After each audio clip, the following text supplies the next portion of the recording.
Pour assouvir ma vengeance, j'ai cousu des morceaux d'armure en fer directement dans ma propre peau. De plus, lors de mes entraînements martiaux, je plongeais mes mains dans un bol rempli de bêtes venimeuses. Même lorsque ces créatures me mordaient les mains, je ne laissais échapper aucun son de douleur. Je m'appelle Tom. Mon père est devenu fou en pratiquant un art martial maléfique et a été tué par le père de Jack. Pourtant, le père de Jack avait un cœur noble et généreux. Il a recueilli ma jeune sœur Lisa et moi-même, alors que nous étions encore enfants. En grandissant, Lisa et Jack sont tombés amoureux et se sont mariés. Mais depuis mon plus jeune âge, je nourrissais une haine secrète au fond de mon cœur. Le jour du 60e anniversaire du père de Jack, je suis soudainement rentré à la maison après avoir passé de longues années en garnison militaire. Dès que j'ai franchi le seuil de la porte, une aura meurtrière et glaciale émanait de tout mon être. Le père de Jack a également perçu cette anomalie en moi.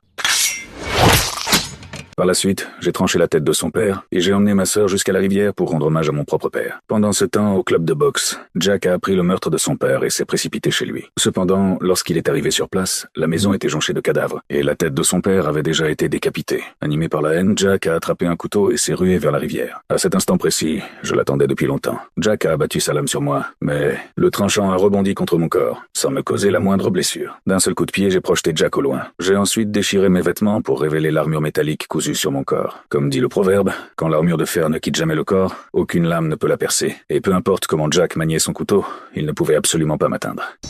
Au contraire, j'ai fracassé sa longue lame d'un simple revers de main. Fou de rage, Jack a porté un double coup de poing qui m'a fait voler en arrière. J'ai alors déployé la technique redoutable des 5 poisons que j'avais maîtrisés. En un clin d'œil, mes veines se sont gonflées sous la peau et le poison s'est propagé dans tout mon corps.